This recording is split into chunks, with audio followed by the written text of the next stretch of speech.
Hola, ¿qué tal? ¿Cómo están? Espero que muy bien. Yo muy contenta de estar aquí leyendo uno de mis libros favoritos, que es de Julio Verne, De la Tierra a la Luna. Mi nombre es Gloria, yo soy comunicóloga, me apasiona la lectura, pero más leerles a ustedes. Como les comento siempre, los libros que leo aquí son de desarrollo humano, pero me estoy dando el gustito de leerles a Julio Verne. Ya vamos en el capítulo 24, ¿eh? Nos faltan 3 capítulos y terminamos el libro, porque son 27 capítulos, así que ya lo vamos a terminar, ya va muy interesante. Bueno, pues vamos a ver, ya ven que se quieren ir los tres y ya hicieron algo espectacular de ese cohete, y ya vieron que J.T. Maston en el capítulo anterior se quedó encerrado 8 días para ver si aguantaba y salió hasta más gordito. Vamos a ver qué sucede. Dice, el telescopio de las montañas rocosas. El 20 de octubre del año precedente, después de cerrada la suscripción, el presidente del Gun Club había abierto un crédito al observatorio de Cambridge para las sumas que requiriese la construcción de un enorme instrumento de óptica. Este aparato, anteojo o telescopio, debía ser de tanto poder que volviese visible en la superficie de la Luna todo objeto cuyo volumen excediese de los 9 pies. Entre el anteojo y el telescopio hay una diferencia importante que conviene recordar en este momento. El anteojo se compone de un tubo que en su extremo superior lleva una lente convexa que se llama objetivo, y en el extremo inferior una segunda lente llamada ocular, a la cual se aplica el ojo del observador. Los rayos que proceden del objeto luminoso atraviesan la primera de dichas lentes y van a formar por refracción una imagen invertida en su foco. Dice, punto donde los rayos luminosos se reúnen después de haber sido refractados. Ok, esa imagen se observa con el ocular, con la... esa imagen se observa con el ocular, que la aumenta exactamente como la aumentaría un microscopio. El tubo del anteojo está, pues, cerrado en un extremo por el objetivo y el otro por el ocular. El tubo del telescopio, al contrario, está abierto por su extremo superior. Los rayos que parten del objeto observado penetran en él libremente y chocan con un espejo metálico cóncavo, es decir, convergente. Estos rayos reflejados encuentran un espejo que los envía al ocular, dispuesto de modo que aumenta la imagen producida. Así pues, en los anteojos la refracción desempeña el papel principal y en los telescopios lo hace la reflexión. De aquí el nombre de refractores dado a los primeros, el de reflectores dado a los segundos. Toda la dificultad de ejecución de estos aparatos de óptica estriba en la construcción de los objetivos, ya sean lentes, ya sean espejos metálicos. Sin embargo, en la época del Gun Club intentó su colosal experimento.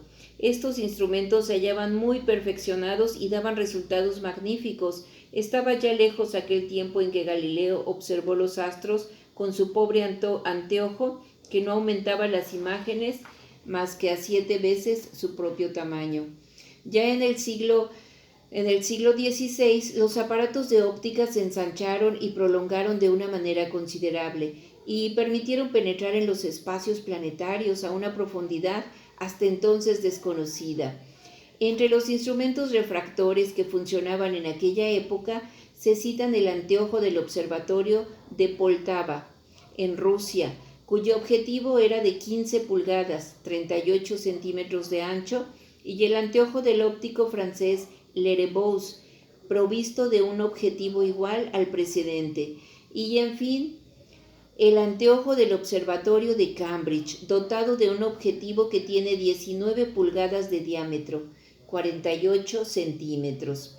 Entre los telescopios se conocían dos de una potencia notable y de dimensión gigantesca.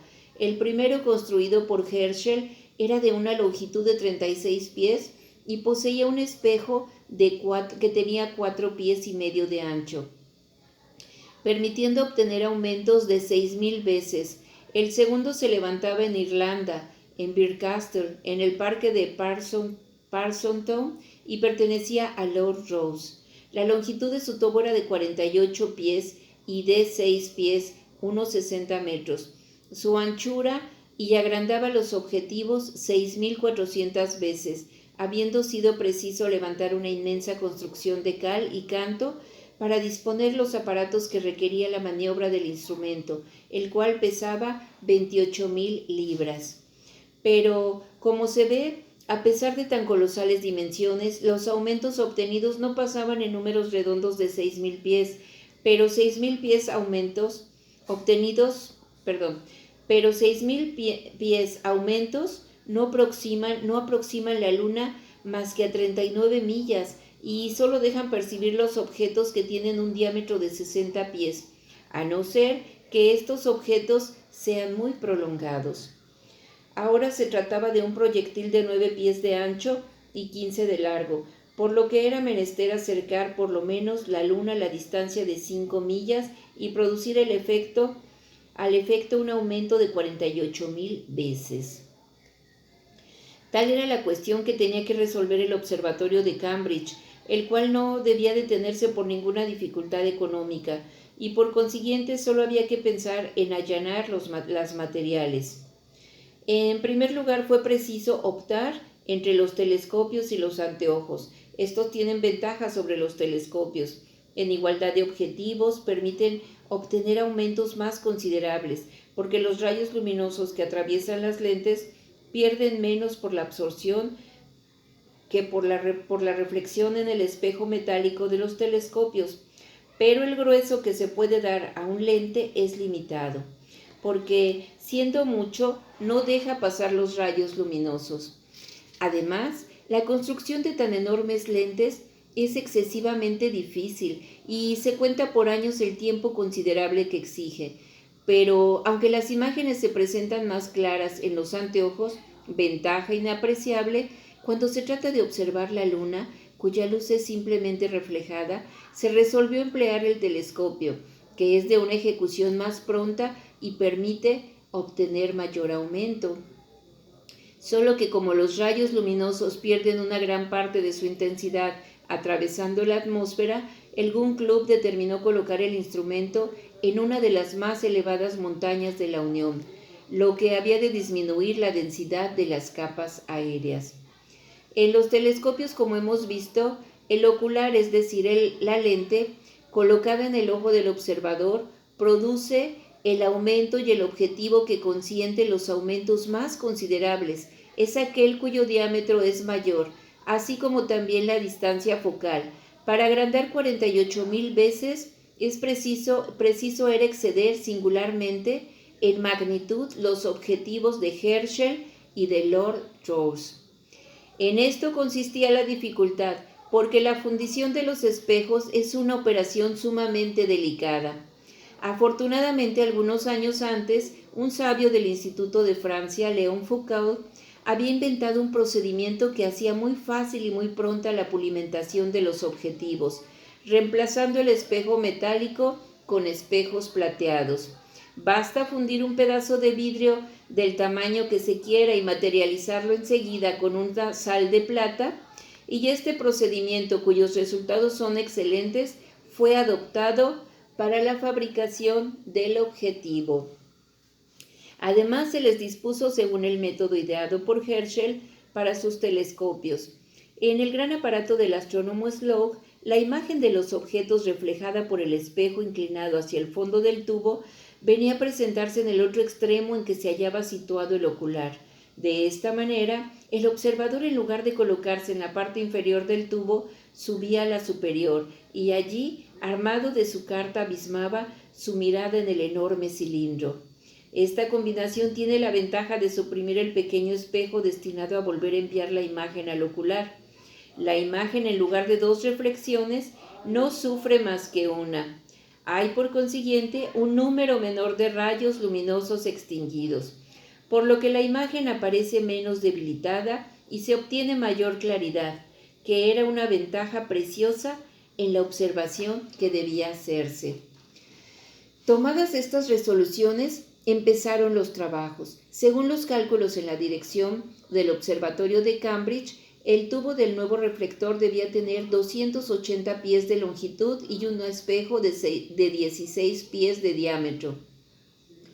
Por colosal que fuese semejante instrumento, no era comparable a aquel telescopio de 10.000 pies, 3 kilómetros y medio de longitud que el astrónomo Hooke proponía construir algunos años atrás.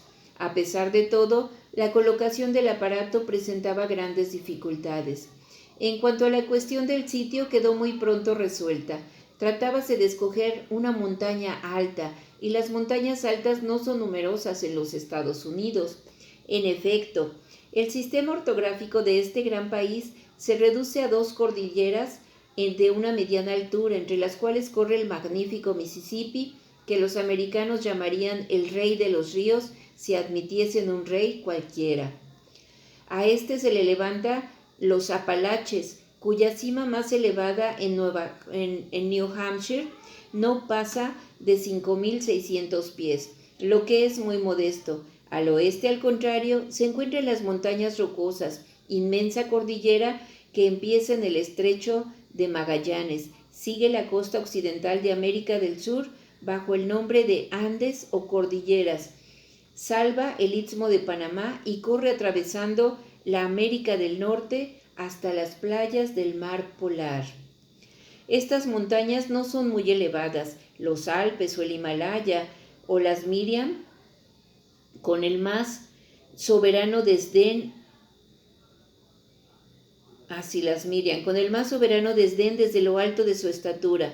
Su más elevada cima no tiene más que 10.700 pies, al paso del Mont Blanc, que mide 14.430, y el Kanchenjunga en el Himalaya, que mide 26.776 pies sobre el nivel del mar.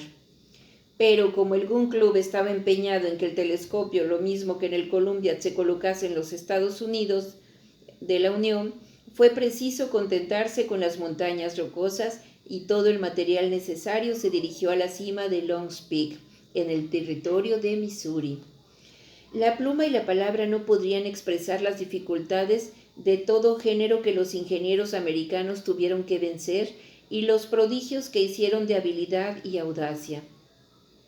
Aquello fue un verdadero esfuerzo sobrehumano. Hubo necesidad de subir piedras enormes, colosales piezas de fundición, abrazaderas de extraordinario peso, gigantescas piezas cilíndricas y el objetivo que pesaba él solo, más de 20.000 libras, más allá del límite de las nieves perpetuas, a más de 10.000 pies de altura.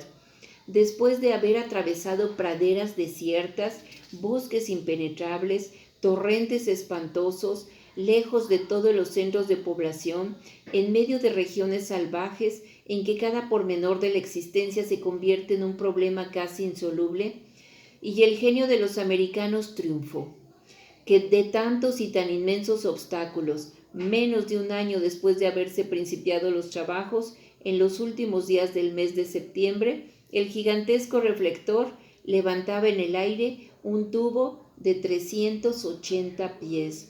Estaba suspendido de un enorme andamio de hierro, permitiendo un mecanismo ingenioso, dirigirlo fácilmente hacia todos los puntos del cielo y seguir los astros de uno a otro horizonte durante su marcha por el espacio. Había costado más de $400,000. La primera vez que se enfocó a la luna, los observadores experimentaron una sensación de curiosidad e inquietud a un mismo tiempo. ¿Qué iban a descubrir en el campo de aquel telescopio que aumentaba 48,000 veces los objetivos observados? ¿Poblaciones? No, nada que la ciencia no conociese ya, y en todos los puntos de su disco, la naturaleza volcánica de la luna pudo determinarse con una precisión absoluta. Pero el telescopio de las montañas rocosas, antes de presentar sus servicios a algún club, los prestó inmensos a la astronomía. Gracias a su poder de penetración, las profundidades del cielo fueron sondeadas hasta los últimos límites. Se pudo medir rigurosamente el diámetro aparente de un gran número de estrellas y el señor Clerk del Observatorio de Cambridge descompuso la nebulosa del Cangrejo en la constelación del Toro, que no había podido reducir jamás el reflector de Lord Rosse. ¿Qué tal? ¿Qué les ha parecido? Nos dio una cátedra sobre el telescopio y sobre el lente, ¿verdad? Bueno, y sobre las montañas, ajá. Fíjense, pudiendo elegir una de las montañas como el Mont Blanc o el Himalaya, bueno, no, está en el Himalaya el monte, no recuerdo el nombre, pero ellos querían que todo sucediera en Estados Unidos. Y como dicen, no hay pluma que pudiera describir todos los obstáculos, pero como dicen, se puede porque se puede. Y lo lograron. Bueno, pues vamos a ver qué pasa mañana en el capítulo 25. Espero que les esté gustando. Les mando un abrazo, les doy las gracias. Si no se han suscrito, por favor suscríbanse, denle a la campanita. Y si hay otro libro que quieran que lea, pues avísenme con muchísimo gusto. Gracias por acompañarme en esta hermosa aventura. Chao. Hasta la próxima.